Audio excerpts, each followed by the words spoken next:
Welcome to Category 5 Technology TV. This is episode number 505 for Wednesday, the 24th of May, 2017. Nice to have you here. Tonight we're going to learn how to protect our USB flash drive or external USB drive from prying eyes by encrypting the volume using the Linux terminal. It's perfect for backup so that if someone ever walks away with your flash drive, you don't have to worry about the content on there. They're not going to be able to open it. Stick around. Sasha Dermatis, what have you got for us tonight? Here's what's coming up in the Category 5.tv newsroom. Mike is there. There we go. Dubai is replacing a sizable number of their police force with robots. Bell Canada has been hacked, resulting in a large data breach of customer info. Nokia's 3310 dumb phone has been rebooted and is on sale now. New research has found that Yahoo Mail has been leaking private email attachments for years. And what happens when artificial intelligence is allowed to name paint colors? Stick around. The full details are coming up later in the show. This is Category 5 Technology TV. Our live recordings are trusted only to solid-state drives by Kingston Technology. Revive your computer with improved performance and reliability over traditional hard drives with Kingston SSDs. Category 5 TV streams live with Telestream Wirecast and Nimble Broadcaster. Tune in live every week on Roku, Kodi, and other HLS video players. For local showtimes, visit category5.tv. Category 5.tv is a member of the Tech Podcast Network. If it's tech, it's here. cat5.tv/TPN and the International Association of Internet Broadcasters. cat5.tv/IAIB. Welcome to the show. I'm your host, Robbie Ferguson. Please help me welcome Sasha Dermatis. Hello. And back to the set is Jeff Weston. Jeff, how you been, my man? I've been good. I've been very busy with work. It seems that way. Yeah. It's been a while, but it's kept me away. I think I've been gone for almost a month. Or over a month. Over a month. Yeah. Yep, somebody's going to look it up and get back to you on that. That's right. Yeah, probably. Lichen has already said, who's that guy next to Robbie? Yeah. I know. I'm that forgettable. No. Are you kidding? No, I'm not. I run into people all the time. They're like, hey, have we met? And I'm like, 5 times. It's all good. So, thanks for crushing my spirit, Sasha. You're like, and you're my wife. Yes. Yes, that's right. No, but good. Just very, very busy with work and living out of town. Work has taken me out of town. Oh, so, really? Living out of hotels and stuff. And that's Boy, why oh I couldn't boy. be here, is I'm not even in the area. Thought about Skyping in, but, just nobody wants to see my ugly mug that often. Every week. Just every week. Every single week. Once a week. You should No get a more, no cardboard less. cutout of me. That's a good idea. Great idea. Let's start working on that. Yes. You brought something with you today. What do you got? I did. So, about a month and a half ago, you and I... We got talking because we're doing Raspberry Pi stuff and Yes. Maker series and all this fun stuff. Yes, and so I said, you know what? I really, really, really want to build an arcade. And I A think... full arcade. Yeah, we're not talking like table talk. We're talking a full are you arcade. serious? Yes, that's Oh, boy. where I want to go. You're So, nuts. so we kind of Quite looked the online, undertaking. Okay. and we've got... You got a bag of goodies? I have a bag of goodies. So these are the buttons and the buttons. joystick for oh my goodness, I am blanking, arcade. But specifically, it's designed to hook up to a Raspberry Pi. So could we do like a Retro Pi arcade console? That Yes. would be so amazing. Yes. Could you imagine? Yes, and it is specifically No designed. way. As I'm dropping pieces, it is Okay, specifically may I? designed. Yeah. Because I see where this is going. Okay. You've got the I've knob. got the bobble. Here we go. So you put this in your plywood or whatever with a Yes. half-inch hole, maybe a little bit bigger than that, I guess, to make it hold together. Looks There like we it's probably go. 5/8. Oh, look at this, folks. This is super cool. It totally works. So was this from Gearbest? cat5.tv/Gearbest, Jeff? I believe it was. Yes. That's where you got it, eh? Super. It sounds really cool. That's going to be amazing. I know. So what's the plan? Do we have a plan? Yeah, the plan is to build it. Nice. That's as far as I've gotten. But You've got a RetroPie already. I have a RetroPie. I will pick up another one, but it comes with everything you need to get it hooked into the Pi. Arcade style buttons. Yes, And these are just like 2 pull buttons. So, I mean, we can wire that into the GPIO easily enough. that's right. So they have the connectors Does which it come go with a into the controller power, board or anything? which goes into USB. We're going to need a controller board. No, you program it through the Pi. Wait a minute. Oh, is that? Oh, yeah, that's the Pi. Boom.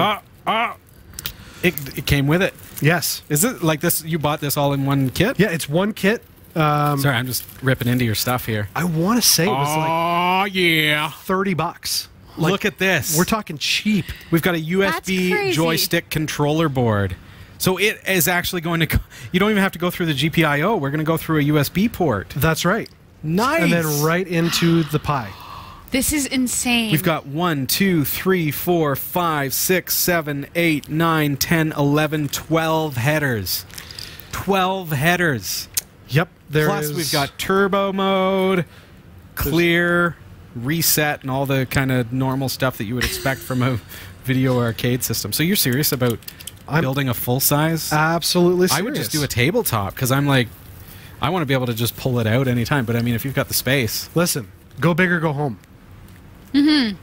I was looking at a bunch of plans online. Okay. And it's very easy to do. I mean, it's just a matter of having the know-how to do it. Right. Your dream is going to be a reality. Absolutely. It's happening.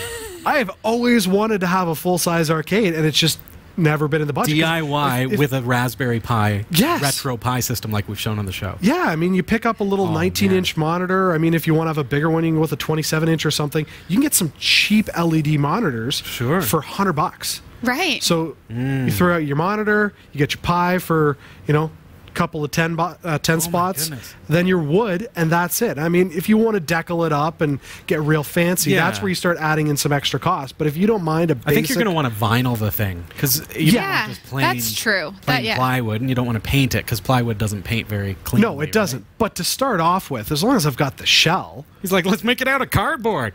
Well, it works. Actually, I was thinking of... there's... I can't think of what it's called. I want to say MDF, but it's not MDF board. Like but it's a PC. Yeah, it's a type of plastic. Okay. It's really easy to work with, super cheap, lightweight. PFC? Is that what it's called? PFC, PVC. PVC. Somebody in the Might chat be room will PVC. know. Anyway, but that's PBJ. that's right. It's going to be made as a sandwich. But yeah, that's what I'm looking to do. Whatever, Put it all together. It's going to be awesome. Yes. Oh, the foo wants us to put Spy Hunter on that thing. Oh my goodness. Oh, that Yeah, would be man. classic. Very I can cool. almost hear the theme song of Spy Hunter in my head. And I weep inside as I realize that I had taken my collector coins and put them in the Spy Hunter video game at the arcade. No. I did! Look, I was a kid. I didn't know the value of these coins. Oh. That's the problem with kids.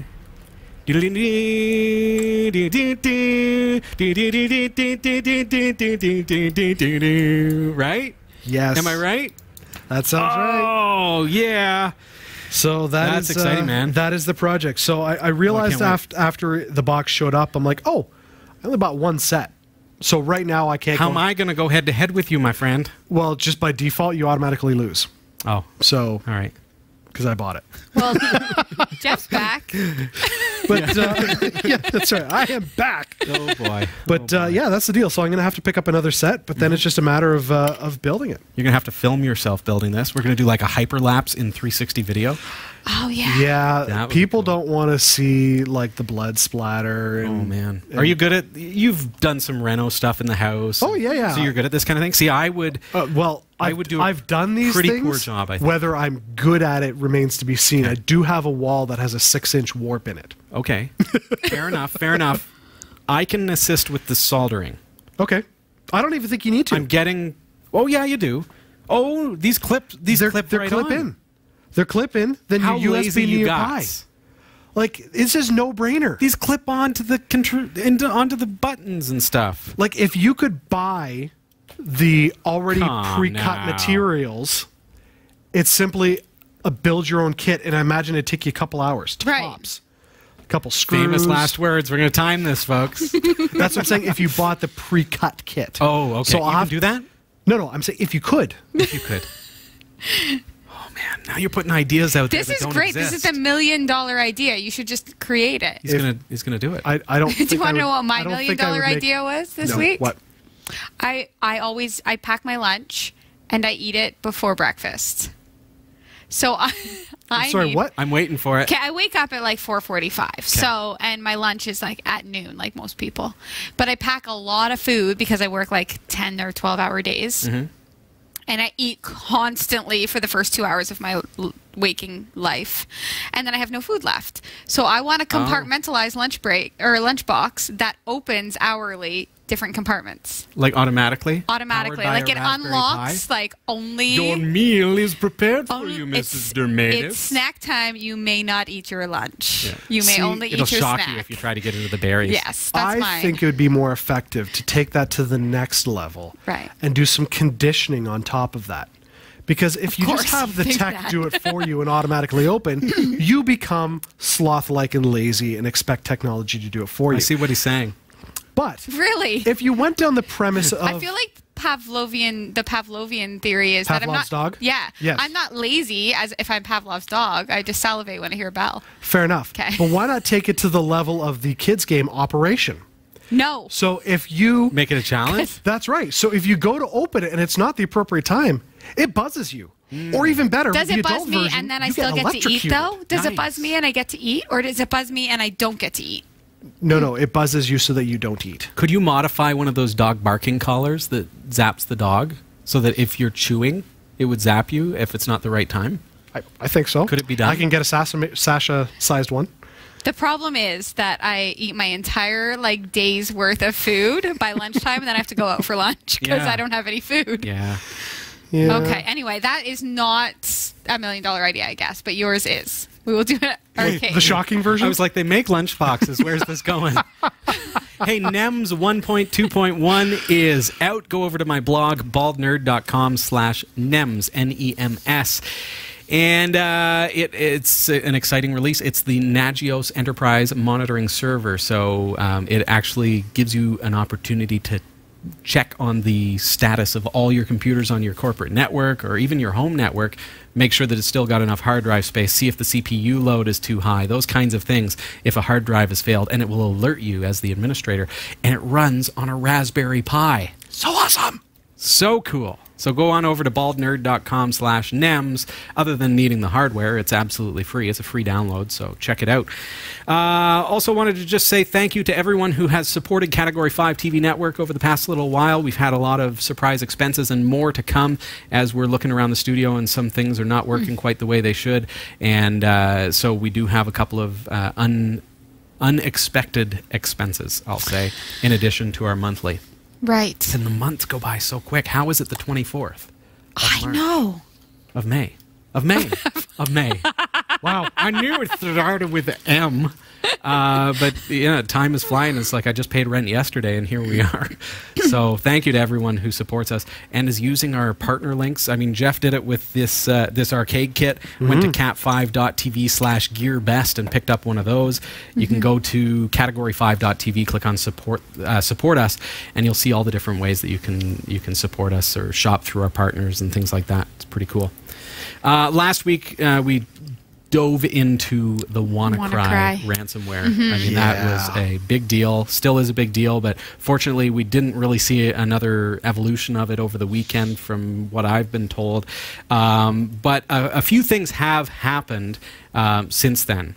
Is there something up with the microphone? Am I reading that right? Or No, somebody was wondering what your lightsaber was on your belt. Oh, seriously? That's my microphone, folks. That's my microphone. We don't go wireless here, so that's why we're so stationary.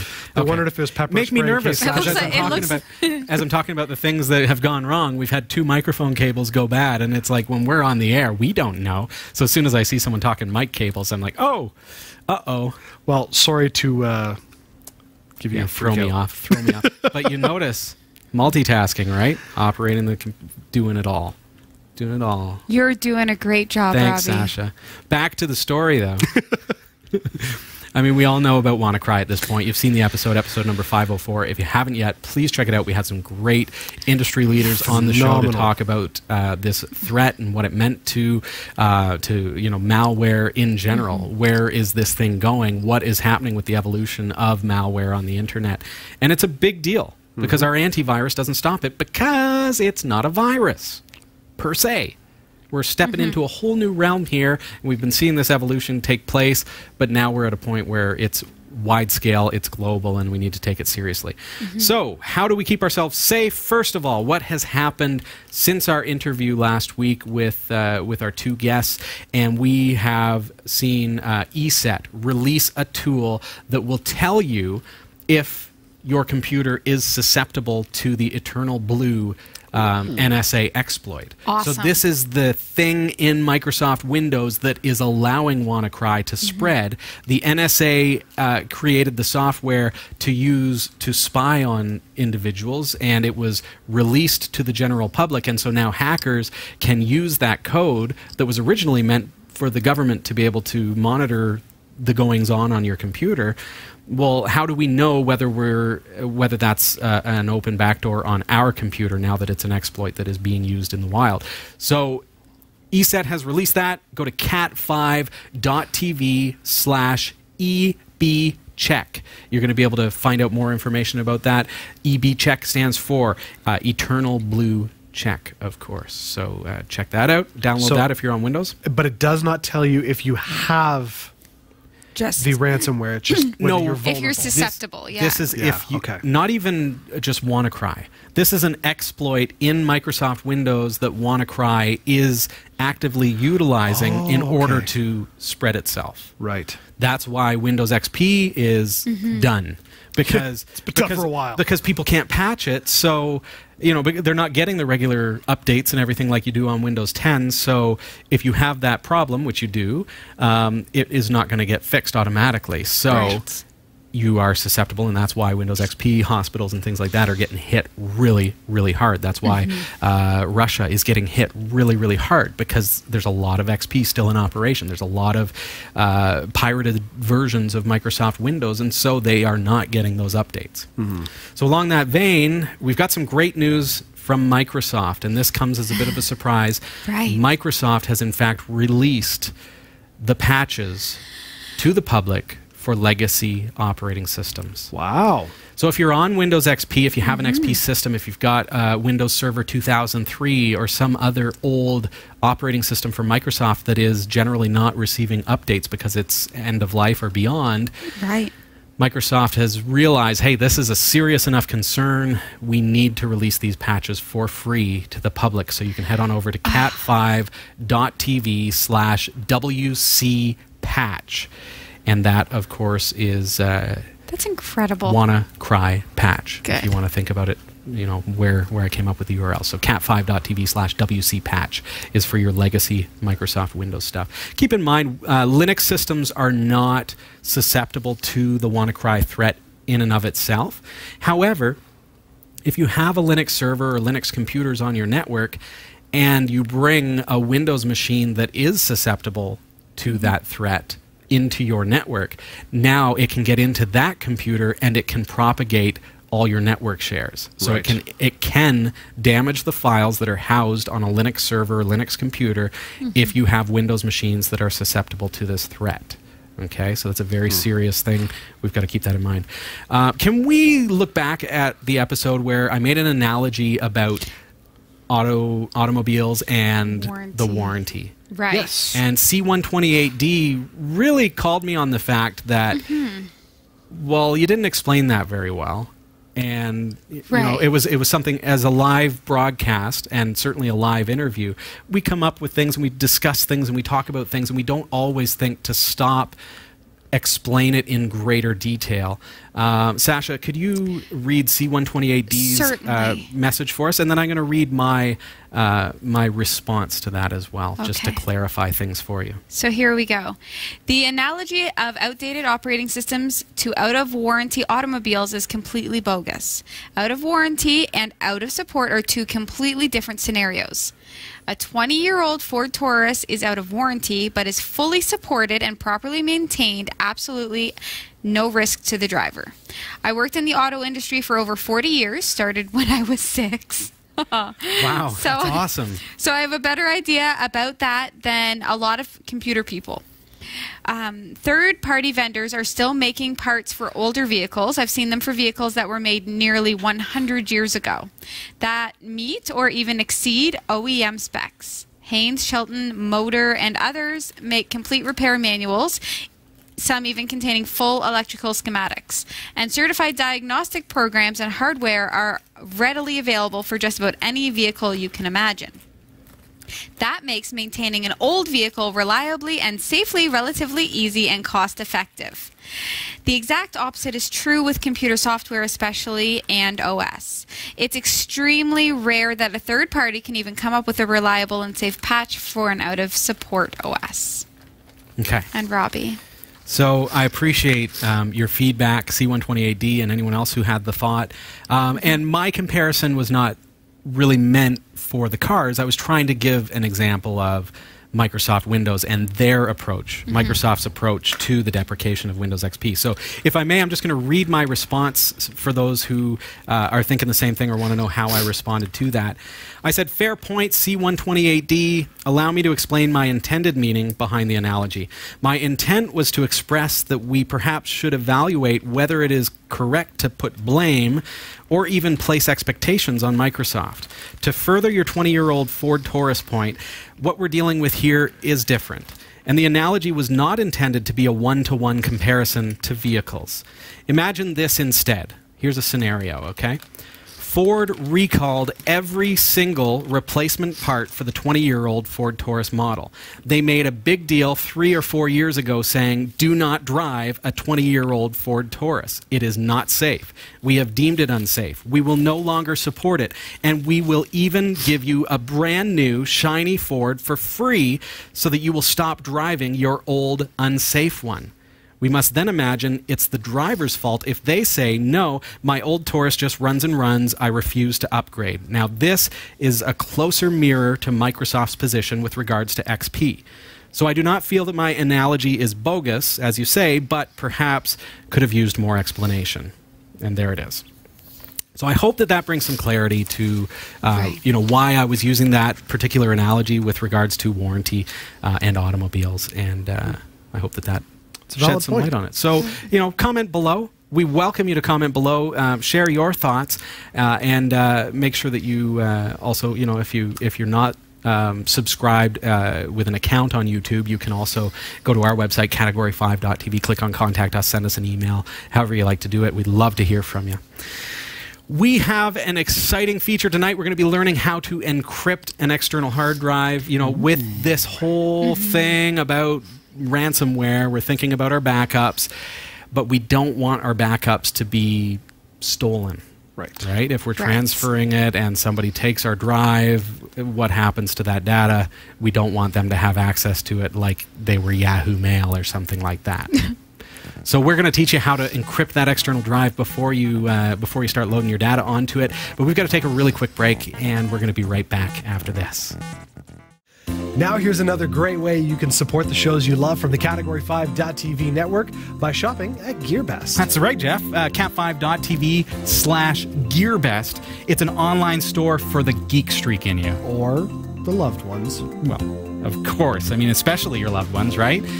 Because cat5.tv/Gearbest, quite frankly, has all of the greatest tech gifts that you could ever hope for at rock-bottom prices. Do they have cell phones? You betcha. Cat5.tv/Gearbest has a wide assortment of unlocked Android cell phones and tablets. What about consumer electronics? Those make a great gift. Absolutely. From high-tech watches to action cameras, headphones, even virtual reality headsets. Cat5.tv/Gearbest has you covered. They literally have it all, Jeff. Literally. Really? It's like a superstore right from the comfort of your own chair at your computer through the interweb. Yeah. There's no way they have it all. It's true. It's just a bunch of random electronics. Test me. What about clothes? Yep. both men and women, fashionable apparel at rock-bottom super-duper prices. Kind of like this. Well, look at this coat. What do you think? It's a slimming mock leather jacket. I love it. It's available for less than $30 plus free shipping at cat5.tv/gearbest. Yeah, all right. You kind of got me there. Wow. Any other questions for me, Jeff? Now that the winter has passed, flying season. Do they have any good deals on, say, drone copters? Oh my goodness! Well, check this out. Dude, they have everything. Check out over 500 various drones. And not only that, they're available marked down by about 30 to up to 63% off the regular price. Love it. What's the website again? Well, you're going to find Gearbest on our partners pages for any of your favorite Category 5 TV shows like New Every Day, Category 5 Technology TV, The Pixel Shadow. But of course, if you want to shop absolutely right now and you want to go straight to the site, all you have to do is visit cat5.tv/gearbest. See, that's easy. cat5.tv/gearbest. That's right. Happy shopping. Welcome back. This is Category 5 Technology TV, and it's episode number 505. Nice to have you here, and tonight we are looking at how to encrypt an external or removable device so that if you've put your personal files on it as a backup, you don't have to worry if someone steals it or something. Now, obviously, you want to have redundancy, but I'm talking about the privacy aspect here, and that's it. We're talking about them plugging it into their computer and being able to access your private files. We want to do away with that by using encryption. We're going to be doing it entirely through the Linux terminal. So for tonight's demonstration, I've got simply this. Okay. It's a Kingston Data Traveler 16 gigabyte USB flash drive. Right. Hey, I mean, it works. You want to throw some files on it and keep a backup of those needed files. First of all, what's a backup? A backup is redundant copies of your stuff. Right. I've got a bunch of nice pictures of my kids on my computer. They are not backed up if I move them to this. Right. Because this is now the only copy. But they are backed up if you move them to two of those.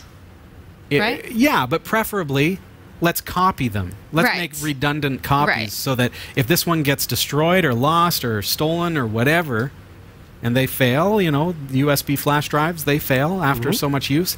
So making sure that you have redundancy and copies and something off-site so that if there's a fire or something like that, they're gone. Don't leave these things plugged into your system, because then if you get hit by a power surge and your computer gets shot, guess what? So does the thing plugged into the USB port. So those are just kind of tips that don't have anything to do with encryption. But tonight we're going to learn how to encrypt this. So I'm going to plug this in to my computer here, and let's see what happens. Here we go. So I'm just plugging this into my laptop. And no applications to open it, but there it is on my desktop. I'm going to just double click on it, and you'll see that I have a top secret file in there. And within that top secret file, I've got something secret. It could be anything, right? So now the process that we're going to use tonight is entirely destructive. So we're going to be starting with a drive that has nothing on it, essentially. Keeping in mind that if you've already got data on that drive, you need to move it off to more redundant storage so that we can now encrypt this. So the advantages to encrypting this file system essentially are you have to know the password in order to access it. Right. So the advantage then, of course, being if somebody gets a hold of that data drive, they're not going to be able to open the files, but you will be. And we're not individually encrypting files and having to decrypt them. No. We're setting it up so that you just simply enter a password in order to mount it. And then you can access it just like any other USB drive. We ready to get into it? Sure are. All right, let's bring up our Linux terminal here. I'm using Ubuntu Mate. This will work on any flavor of Linux. And we're going to follow, you know, steps that are generic to any Debian derivative operating system. So that's Ubuntu, Debian, of course, any Ubuntu like Ubuntu Mate or Ubuntu Kubuntu or anything else. Anything that is based on, you know, Debian and has apt-get. That said, the steps will work just fine if you want to use yum as well, but you're going to have to substitute some commands, all right? Okay, so with that drive plugged in, watch what happens when I go ls/dev sd star. You see how I've got SDA and SDB? Okay, so that's 2 hard drives currently connected to my computer. If I unplug that drive from my computer, okay, because it's not mounted, so I can do that now, and then do that same command, you'll notice I do not have SDB anymore. Right. So, safe to say, I mean, really cheap and dirty trick to find out what the drive assignment is, but hey, that's SDB right there. So when I plug that in, if I can find the USB port, there we go. Help me out here. Okay, I'm going to just cancel out the GUI stuff, do an LS again, and you'll see SDB is in existence. Now, key point here, we are encrypting a partition on this drive. So not the whole drive. Not the drive as in a device. If you do encrypt the device, so that's /dev/SDB, you're not going to be able to access it. You're not going to be able to mount it, and the headers are going to be messed up. You can fix that by deleting everything and setting it back to unformatted in Gparted or something like that, or fdisk, but we're going to save you the trouble by just telling you right off the bat, we've got to have a partition. This particular disk already has an SDB1, so we know that that is in fact the partition. But if you don't have a partition table on your disk, you can create one with your favorite partition editor, such as Gparted. So the first thing I need to do is become root in Ubuntu. I'm going to type sudo su and enter my password. In Debian, I would just type su and hit enter, and that is spelled SU for those of you who are just listening. So now that I am root, I'm going to type apt-get update. That just simply downloads all the latest packages from the repositories so that anything I install is going to be the latest and greatest. Then I'm going to go apt-get install, and we need that particular package that's going to allow us to do this. We're going to type crypt setup and then hit enter. My particular system already has crypt setup installed. You'll see this crypt setup already has the newest version in Ubuntu. So you can run that command, just make sure that you've got the latest version, and you'll be good to go. So a couple of steps here. First of all, we need to actually make the drive, the partition I should say, encrypted. We're going to use what's called LUKS, L-U-K-S, and it's all done through crypt setup, and nice and simple if you follow these steps. So we know that we have dev/SDB1, so that's what we want to, in fact, encrypt. So the command in order to do this, knowing that, is crypt setup --. I'm going to do verbose first of all so that I can see the output here. Then I'm going to go -- verify passphrase. What that does is it tells the system to ask me for the password twice, just in case I typo, because you don't want to mess that up. And then we're going to use 512-bit LUKS format, and it's a capital F. And then the device itself. Be very, very careful here. Dev SDB1. And I say be careful because this is entirely destructive. It's going to wipe anything that's on that disk and encrypt it on that partition, I should say. So if you accidentally put SDA1 and that's your main hard drive, you're going to destroy your entire world. All right? And that's where backups come in. So we're going to hit enter on that. And it says, it warns me, just like Robbie does, hey, are you sure you want to do this? And I need to type uppercase yes. Make sure you read that. It's irrevocable. Yes. I love how it says uppercase yes, but it's all lowercase. Well, it does that so that you actually have to think about it. Okay, enter your passphrase. I'm just going to enter a password here to use. And then there's that verify passphrase that asks for a second time. And now cannot format. Okay, it is still in use. Let's make sure that it is not in use. Let's see what is causing that. It is mounted to Ubuntu, so I can eject that. Now, I could also, if it's mounted, because I really want to teach you this in the terminal, let's do mount. And we can see, now we can go mount and then pipe grep, and we're going to go SDB1. This is a better way to do it. And you see SDB1 is mounted on /media/Robbie/USB 16 gigabyte. So let's see if I can just unmount that forcibly from here. I'm going to copy that to my clipboard, if I may. You may not be able to do that if you're in a true terminal. So I'm going to go umount and then paste that in. And it's gone. Okay, so now I should be able to run that command, because if I run that grep again, notice it is no longer mounted to my file system. Okay, so nice to have these little issues come up so that I can show you what to do if you encounter it. Okay, so then I've just cursored up to recreate that command, and then I'm going to type yes, enter my passphrase again. I've got to kind of start over here. And here we go. It's not going to take us much time. Done. Okay, so now that drive is an encrypted partition. It has nothing on it. It has no file system. It's not ready to go whatsoever. We can't even mount it. What we need to do is we need to, in fact, mount it using the cryptography system. So first of all, I want to confirm that it worked. I know that it did, but let's just do crypt setup. And then we're going to do what's called a Luke's dump. And again, it includes a capital D and then dev SDB1. Now, if things went well, you're going to see key slot 0 is enabled. That means that my password is stored in the headers of that drive. Now, if I do a Luke's dump on SDA1, you'll notice that dev SDA1 is not a valid Luke's device. It's not encrypted. So I can see that SDB1 is encrypted. It has AES, SHA-256, and it's all set. 512 bits. It's good to go.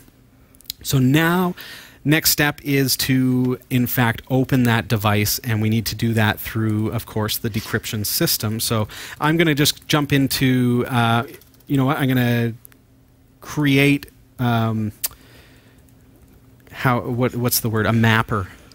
Looking for the words in this noggin of mine. We're going to create a mapper to this drive. So now that it's encrypted, we can no longer just mount SDB1. Right. Because it's encrypted. We have to create a mapper so that we can then mount that decrypted mapper. Okay? Mm-hmm. I follow. Yeah? So let's try it in kind of a test case. We're not going to set up a crypt tab or anything just yet. So we're going to go crypt setup Luke's open with a capital O, surprise, and then dev/SDB1, and we're going to call this, what do you want to call it, backup? Yes. Enter. Enter the passphrase for dev/SDB1, because there is one. If you enter it correctly, it has created the mapper. So now, if I go ls dev mapper, I should now see one called backup. Do you see that? Mm-hmm. So I can now start using that. So watch this. Thinking of that mapper as now my decrypted version of the partition, I can format it. Mm-hmm. Okay? So now it's time to actually make this thing into something that's usable. What is going on? I'm sorry. Trying to do a show here. It's the chat room. What's going on in the chat room? Dying for like the last 90 seconds. Go ahead, Jeff. Go ahead, share. What are you guys doing to him? I'm reading the chat room, so I know I'm trying exactly to what do he's a presentation here, chat room. It's Live TV. I'm sorry. Jeff is now 9 years old. It's because I've got a son named Luke. Lyndon says, let's make a map to find Luke's dump. You're going on and on about Luke's dump, and I'm picturing my kids. His son's name is Luke. It didn't click until the chat room brought it up. I'm dying over here as you're going on about Luke's dump, and I'm trying not to laugh. Oh my goodness, I'm crying. How many Lukes are watching this right now? Please comment below as they're watching it on your phone. On the loop. On the loop. Oh my goodness! I normally can control myself. Not this time. Not this time. And you kept cutting back to the mic, and I'm like, trying not to die, and I couldn't do it. Oh, Lyndon, you're horrible. Love it. I'm so happy that we're past that point. I am going to have to do another Luke's dump near the end of this. Just to show you. You're regularly doing it. You guys are killing me. Oh my gosh. This is the real show. This isn't even the bloopers reel. Wow. Oh my goodness. I am crying. There's people in the chat room crying too. We apologize. For those of you who are just here to learn. I mean you, Luke.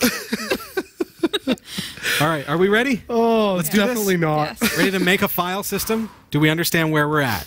Yes. We've created a mapper, which is basically what would have normally been our /dev/SDB1 if Right. it were not encrypted. Right. We've created that mapper so that we can now format it.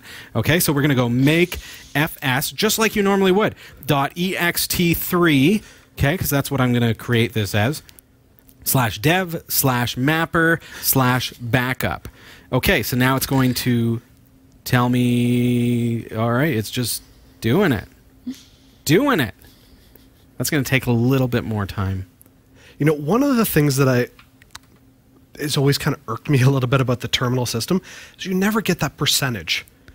There's like, it just sits there and it's thinking, and you're like, you look at a how Windows long? percentage bar and it's going to tell you, oh, I know. It says like, 10 there's minutes. 10% left. 200 hours. Yes. 4 minutes. I know, but just something to reference. Like I did an update on my system the other day, and it's just, I'm waiting and waiting. It gets to the point where you're going, did my system freeze? Yeah. You know? So if you think it might have froze. Oh, there's a thing you can do. Robbie showed this.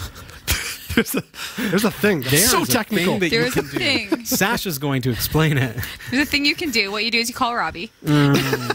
No. Bring up another terminal window, Jeff. And type IO top to see what's using your IO, your inputs and outputs. Notice I'm not super user, so sudo IO top instead.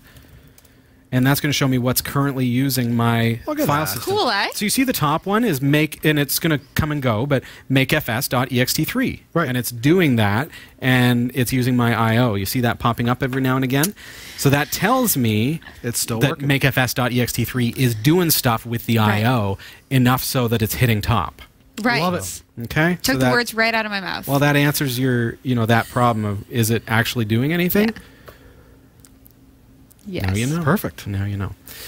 Okay, so we're going to head over to the newsroom as this formats that dev mapper, and when we come back from the news, we're going to learn how to actually use that encrypted file system, because now it's the real deal, folks. It's a real encrypted file system using Luke's.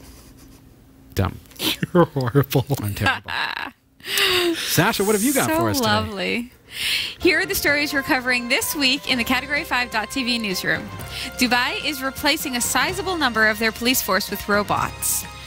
Bell Canada has been hacked, resulting in a large data breach of customer info. Nokia's 3310 dumb phone has been rebooted and is on sale now. New research has found that Yahoo Mail has been leaking private email attachments for years. And what happens when artificial intelligence is allowed to name paint colors? These stories are coming right up. Don't go anywhere. Jeff Weston, Yeah, man. you're building a brand new, beautiful website, What? aren't you? No. Am I? Oh, you're a terrible actor. What? This is where acting comes into play. Oh, I didn't know we were acting. You're supposed to act. Okay, fair enough. All right. Yeah, I'm building a really cool website. Are you building a really cool website? You need hosting. One of the things about a hosting account is you don't want to have limitations put on your website. It's true. How much hard drive space do you have? How many email accounts? How many domains can point to it? Well, we've got an amazing deal for you. For a very limited time, cat5.tv/dreamhost, for just $5 and a bit of change per month, you are going to get unlimited website hosting, unlimited email accounts on that hosting service. You are also going to receive a free domain name. Ooh. So your own .com Nice. to put that amazing website that you've been working on It's on true. there. If you want to build a WordPress site, fine, sign up, cat5.tv/dreamhost. Just don't put Panama Papers on it. Just don't do it.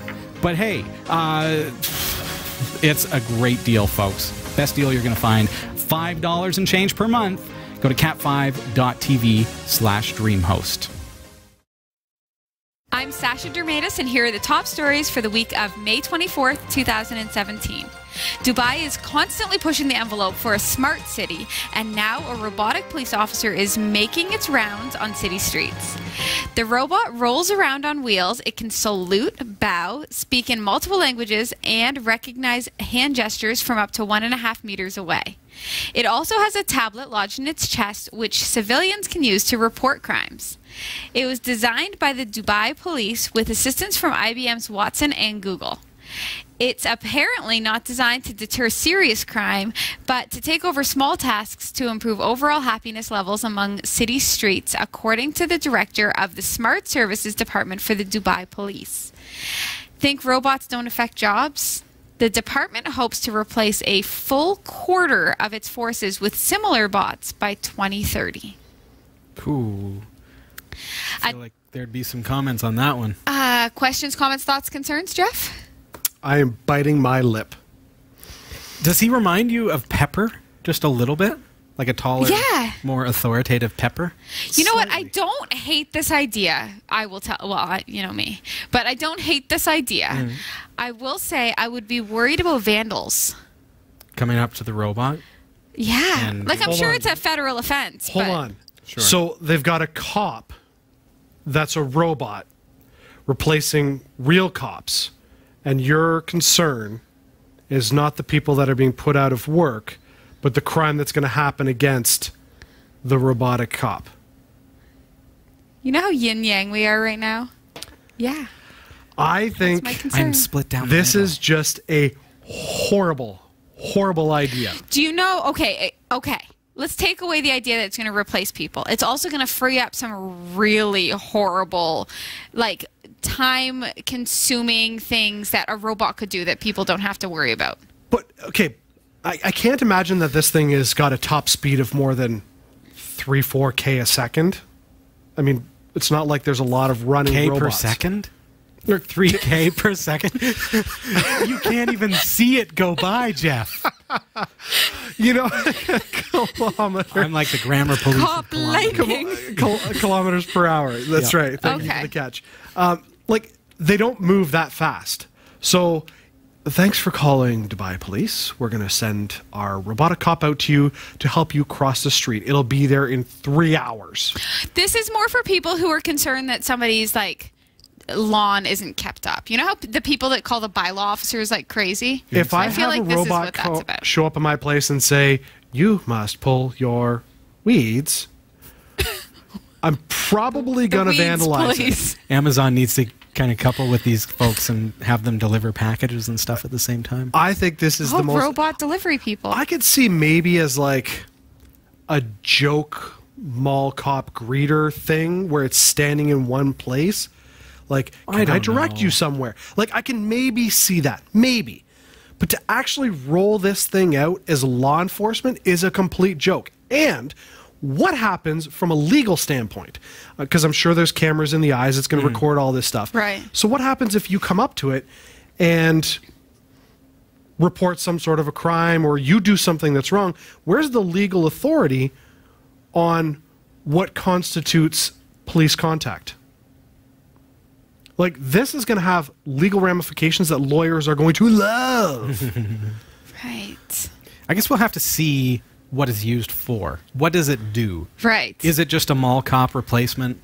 right. I think that, it's ridiculous. You know, Well, helps yeah, people it's with their bags? That's true. I love it, but I love things like this. I mean, I think She's just like, it's so cute. I've wanted a robot to help me at my work for a long time. Have you not seen iRobot? I don't think we're quite there yet, Jeff. We're not there yet. That's fiction, Jeff. Okay, have you seen this RoboCop? This is real world. Has Dubai seen RoboCop? That's the question. How creeped out are they going to be? I bugged my boss so much about wanting a robot that he hired me a real human. Aw, that's nice. So you think it's a real human? You know, the They're day really they bring a coming along, robot into your Yeah, that's office, I'm going to see how you feel about robots. I'm not going anywhere. Right? Somebody needs to dust the robots. They can dust themselves. Have you not seen WALL-E? They move at 3 to 4 kilometers per second. No dust is landing on those guys. Moving on. Amidst the noise of the WannaCry attack, Canada's largest telecom company, Bell Canada, had 2 million of its customer records stolen by unknown hackers.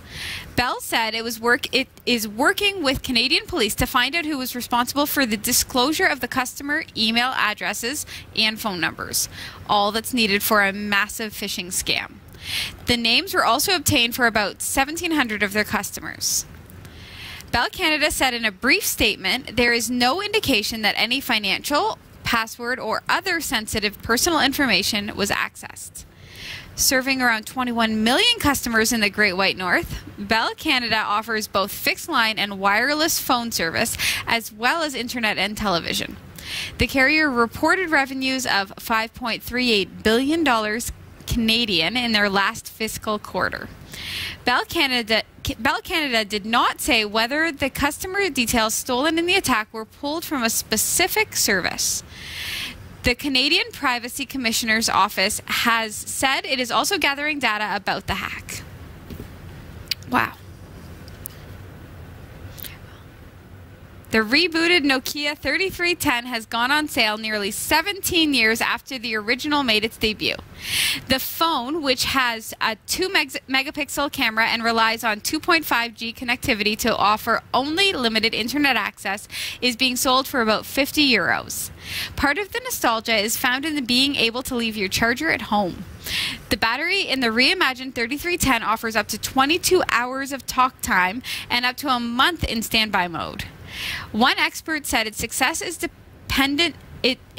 depended on how much people would be willing to pay for a device that oozes nostalgia. Ben Wood from technology consultancy CCS Insight is personally excited about the 3310's return, but says if you put this in the hands of a millennial who's addicted to Snapchat, of course it's the wrong phone. I feel like it's the right phone for anybody who wants to wean themselves off of smartphones and back into like real life. What about like I don't like to be connected all the time. Right? And I'm sure there are still people that are like me that are a little bit on the retro side that way. I would like that. I mean, I know it bothers Dave especially, Sure. will say, when I'm like checking my phone and checking my Facebook feed and things, when really I should be like really engaged in conversation. Sure. Right? Yeah. But it's an addiction. Smartphones, you tend to be like this because you've got Facebook, you've got everything, Right. you've got email, you've got everything. I would So the kids, pay as you go, here you go, you can call if there's an emergency, that's what phones are about. Right. You don't need to have a computer in your pocket all the time. Gladly buy one of these and get myself unhooked. Right? You can still contact me if you need me. You heard it here. So Yeah, that's it. Emergency phone in the glove box. Perfect. Nobody else find it intriguing that this is a tech show and we've got two of you talking about giving up tech? it's I love tech when it's used properly, but it sometimes tech is That's true. abused. I like Plain tech and that simple. minimizes the problems in my life. I don't like tech that enhances them, right? So now if I'm on my phone and I'm doing this, at first I have bad posture and I'm not paying attention to the outside world. I work for a chiropractor. Bad posture is a big deal. And I'm missing out on things. And for some reason, I super care what everybody on Facebook is doing. Like, I super care. I care, like, at least 4 times an hour. That's how much I care. That's ridiculous. I would like it. I can't just disable the app, evidently. I would like a phone that doesn't have Yes, it. you can. No, I cannot. She can't emotionally Can't handle that. emotionally. I am the kind of person, like, I don't judge others for it, but I am not the person who wants to be in line at the coffee shop with a phone to his ear because I'm not that important. And I've Right. said that before. I'm not a doctor. I'm not on emergency call. People can reach me at my office or at my home if they need me, and if I'm in between, you don't need to get me right then and there. I can call you back. See, Leave me a voicemail. I am constantly dealing with work emails and Sure. attachments, and I And need that's to pull different. up like Excel files and stuff. So for me, the idea of switching over to this, I couldn't do it. This is the first time we've been on the opposite sides of the robot thing. This isn't robots. It's sort of. No. It sort of is. Tech. This There's a little fuzzy middle Tech in here. taking over. Yes, this is not black and white, but this is a robot situation, and you like it. One of the stories we just can't agree, Sasha.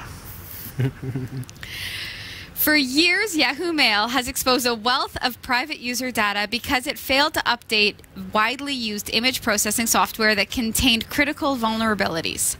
That's according to a security researcher who warned that other popular services are also likely to be leaking sensitive subscriber secrets. Chris Evans, the researcher who discovered the vulnerabilities and reported them privately to Yahoo engineers, has dubbed them Yahoo Bleed because of the vulnerabilities caused the site to bleed content stored in the server memory.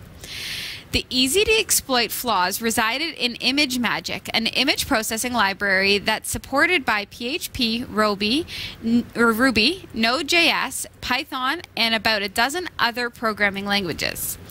One version of Yahoo Bleed was the result of Yahoo failing to install a critical patch released in January 2015. A second Yahoo Bleed vulnerability was the result of a bug that ImageMagick developers fixed only recently after receiving a private report from Evans. The vulnerability discovered by Evans could be exploited by emailing a maliciously manipulated image file to a Yahoo Mail address. After opening the 18-byte file, chunks of Yahoo server memory began leaking to the end user. Evans called this version of the attack Yahoo Bleed 1.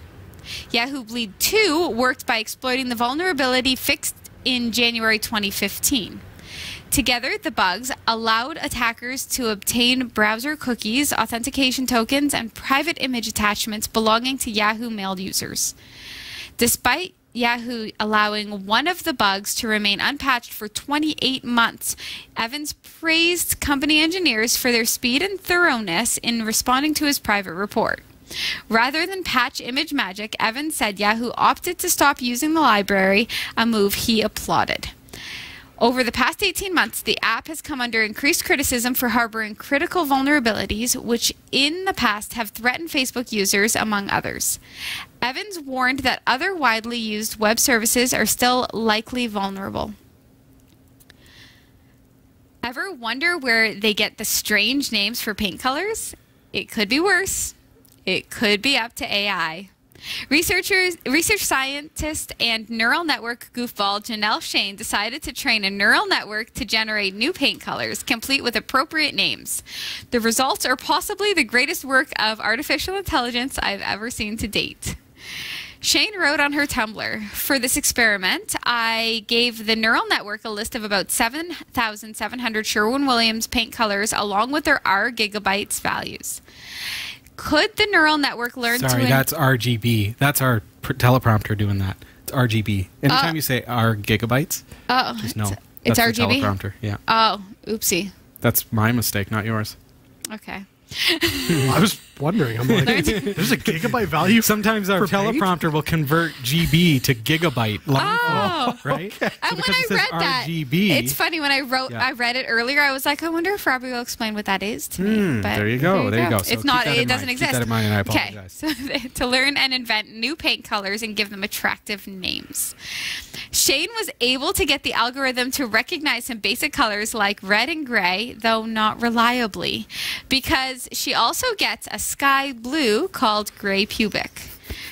Oh my goodness. And a dark green called Stoomy Brown. In the end, she concludes, 1, the neural network really likes beige, brown, and gray. 2, the neural network has really, really bad ideas for paint names. Possibly the neural network needed better parameters, but really who can argue with results like Snowbonk, Bunflow, Bankbutt, Dorkwood, and Turdley. Luke Stump. Luke Stump. Thanks for watching the Category 5.tv newsroom. Don't forget to like and subscribe for all your tech news with a slight Linux bias. And for more free content, be sure to check out our website. From the Category 5.tv newsroom, I'm Sasha Dermatis. Thanks, Sasha. This is Category 5 Technology TV, episode number 505. And we're having a great time tonight learning about how to encrypt this USB flash drive. Now, it's all done, and you'll see that that's simply returned to the prompt. So now, Jeff, if I type sudo, I don't need sudo because I am root right now. But if I do iotop, note that makefs.ext3 is no longer going to show up there because it's Right. finished, right? It's not doing anything anymore. And so the I.O. is finished being used by that application. So now we have that drive encrypted and formatted as ext3. Let's bring it up in our GUI because that may be why how we're going to access that moving forward. So I'm just going to go home folder, and then I'm going to click on to, you know what I want to do? Devices in my 15 gig. Let's unmount that because I think I've got it mounted. Ah, there we go. Okay, so you notice now that I click on the 15 gigabyte volume, which is a 16 gig flash drive, it says authentication is required. Oh, it's looking to lock. I think it's unlocked because I previously set it up. Let's see what happens here. Okay, let's take it from scratch. Okay, no software needed. I just ejected it and going to plug it back in. Let's see what happens. Sometimes your session will memorize the password, so all right, click on it. That's what we're looking for. Enter a passphrase to do what? Unlock the volume. So you notice I can't even access it unless I know the password. I'm going to enter some gibberish, and we're going to say forget password immediately and connect. And you'll notice Nothing's there. Oh, went nowhere, and then it says error unlocking dev/sdb1, no key available with this passphrase. Incidentally, that's the same error message that you're going to receive if you've accidentally created the volume on the device, so SDB versus SDB1. Right. So keep that in mind. If you're seeing that error message and you know you've got the password right, maybe you did it on the block device rather than the partition. So let's try it with the real password. I'm going to click on it again, and I'm going to type in my password here, and I'm going to go forget password immediately because I don't want my computer to remember it. Connect. Did I type it right?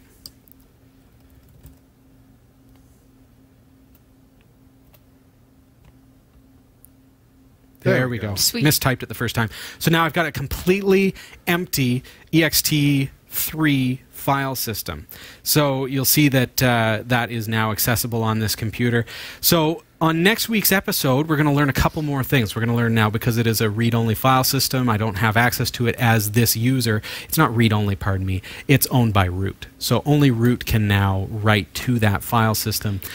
We may want to make it so that our user can actually access that drive. We're going to look at that next week, and we're going to look at how to make it so that my computer and my computer alone can open that drive without a password anytime I pop that in.